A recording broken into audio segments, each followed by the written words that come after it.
উনি অবশ্যই ওনাকে আমরা সম্মান করি, উনি জিয়াউর রহমানের সন্তান, খালেদা জিয়ার সন্তান, প্রাইম মিনিস্টার, সংসদ নেতা, কিন্তু তার মানে এই না যে তাকে নিয়ে কোনো কথাই বলা যাবে না। মাননীয় বিরোধী দলীয় চিফ হুইপ, আমরা আসলে বিতর্কে যেতে চাচ্ছি না, একটা বক্তব্যের প্রেক্ষিতে উনি বক্তব্য দিয়েছেন। আমরা আসলে এভাবে চললে তো সংসদ, আচ্ছা 1 মিনিট আপনাকে সময় দেয়া হলো।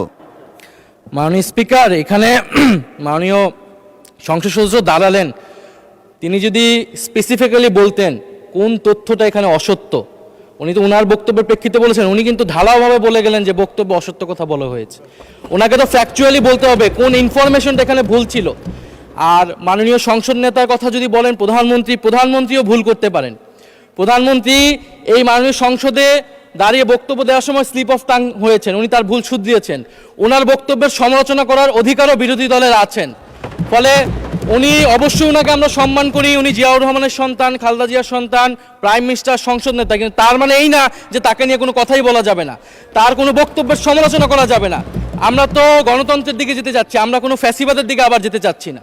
ফলে এটা যাতে মাননীয় স্পিকার আপনি বিবেচনা রাখেন সিদ্ধান্ত নেওয়ার ক্ষেত্রে।